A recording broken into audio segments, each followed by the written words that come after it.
Hi everybody and welcome back to another video. So, Vince McMahon has retired as chairman and CEO of WWE. This is absolutely huge news. I mean, I know he's getting to an age where he probably can't do it as much as he used to be able to do it, you know, taking control of the company, getting involved as much as he used to back in the day. And it obviously was going to be inevitable that he was going to step aside and pass it on to his daughter Stephanie, which of course he has done, as she announced on SmackDown just a few nights ago. And I have mixed feelings about why he's chosen to retire right now, because of course he's under investigation of sexual misconduct, where it is alleged that Vince was paying an unnamed employee to not speak out about a potential affair. And if that really is the case, that's wrong. He's abusing his authority. And to be perfectly honest, and I'm being blunt when I say this, and it's just my honest opinion, I actually wouldn't put it past Vince if this was true, because he's so well known on television for having storylines within WWE, Raw and SmackDown over the years, and almost every single one has involved a woman under his arm, not his wife, another diva who's significantly younger than him, probably about the same age as his daughter. And that's why I think these allegations against Vince McMahon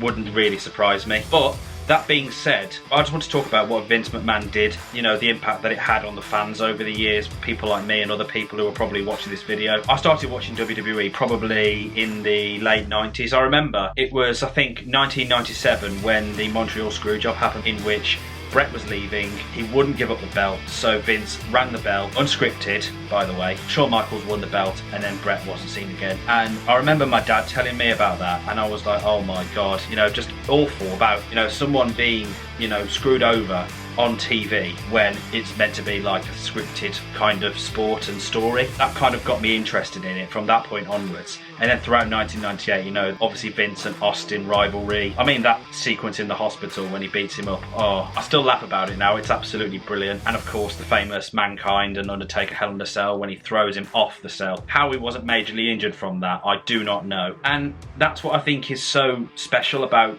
late 90s and early noughties WWE. I mean, don't get me wrong, I have watched the early days, you know, of Hulk Hogan, Andre the Giant, Randy Savage, Ultimate Warrior, those kind of wrestlers, but I think where it particularly strikes me and other young people who are my age watching it growing up was the illusion that WWE is in many ways like theatre, because it's entertainment, we know that, and there is also a sport element as well, because it's about pretty much these guys and women throwing themselves across the ring, doing all these stunts. And I know it's choreographed a certain way, but it's still very dangerous. You know, you can't say that someone jumping off a rope or diving onto somebody, that couldn't, you know, cause problems, because people have broken their necks, people have broken their legs, major injuries, some have even died from doing it. There's still a sport element, but I think because people perceive wrestling as something that is fake. But I would say, yes, it's fake in that respect, that, you know, a lot of things are predetermined and scripted before the outcome is eventually revealed. But it's no less fake than the dinosaurs in Jurassic Park, the lightsaber duels in Star Wars, the magic wands and the spells in Harry Potter, and probably about 98% of relationships on Love Island. And that's what I think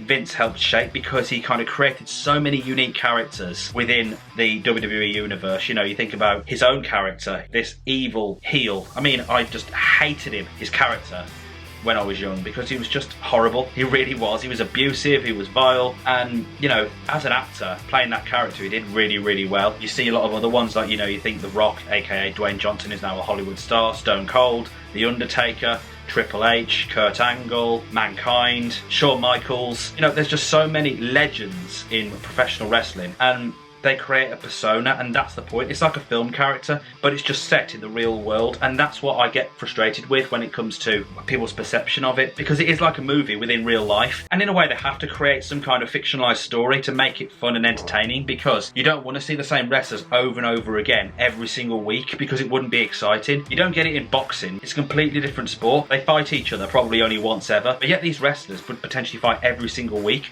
so they've got to kind of create a fictionalized story to keep people interested over the course of a week, month, year, whatever. They've got to do that, and that's where wrestling, particularly WWE style, it's like a soap opera. When you watch EastEnders or Coronation Street or Hollyoaks or whatever you watch, it's scripted, and a lot of the events are predetermined, as I've already mentioned. It's the actions that create those stories that's translated into wrestling. It culminates to that. Storylines are fake, well, 98% of them are anyway, but it just builds up to the actual wrestling event, particularly like a pay-per-view, you know, if you watch Royal Rumble or WrestleMania or Survivor Series, SummerSlam, all those things. That's what I think is exciting about WWE, because it just adds that sense of magic, and that's what I think is special, because people look at moves and it's about using your imagination, you know, trying to be that person, trying to be that character. A bit like a pantomime when you go to the theatre and you see the villain and the hero and you just get awed and you feel inspired by watching them live, and that's exactly what it is. And that's where I think people get confused between wrestling and storytelling. But back to Vince McMahon, I mean,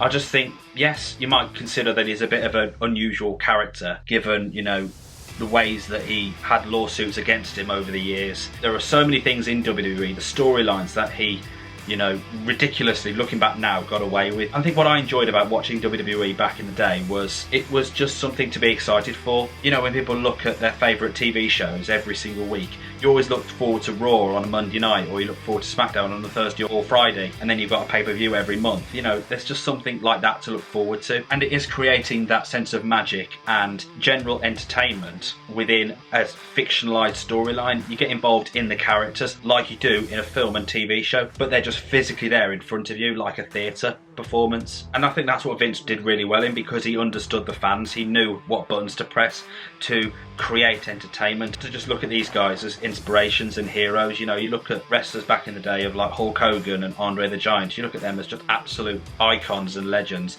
whereas in my generation you look more like towards The Undertaker, Stone Cold, The Rock, Triple H, Kurt Angle, Shawn Michaels. And that's what I just loved about WWE back then, and what Vince turned it into. And I don't so much watch WWE now, I will admit that, because it's just lost its magic for me. And maybe that's because I'm a bit older now. And I think social media's killing it as well, because, you know, people are posting storylines and, you know, liking posts. It just takes away that sense of story and fiction when it's in real life. It works in a TV show and a film and a theatre production because that's within it, but yet it's actually within real life, so it doesn't quite work with the whole social media thing. So that's why I've kind of gone against it. But I am going to Clash at the Castle in early September, and it's the first time in a long time since I've been to a WWE event. First ever pay-per-view, and it's in the UK, and I'm just really excited for it, so I think that'll be good. And I'm just looking forward to seeing WWE live again, because I haven't done for a very long time. So I just wanted to just talk in this video a bit about Vince McMahon. Yes, acknowledging the scandal that he's been involved in recently, saying that, you know, it's wrong if he did that, absolutely, and he should be punished for it. But on the other side of the coin, I wanted to talk about Vince McMahon and what he did with WWE, how he had such an influence on young people like myself's childhoods, and also his employees, including the wrestlers and backstage crew, commentators, who've also had their lives totally changed because of Vince McMahon and WWE. So I just wanted to acknowledge that side of the coin as well. And yes, I'm probably a bit biased, but I just want to wish Vince a happy retirement. So I hope you've enjoyed this video, and if you did, then please hit that like button and subscribe, and have a notification bell tick so you're notified when I upload a new video, and I'll catch you in the next one. Take care, everybody.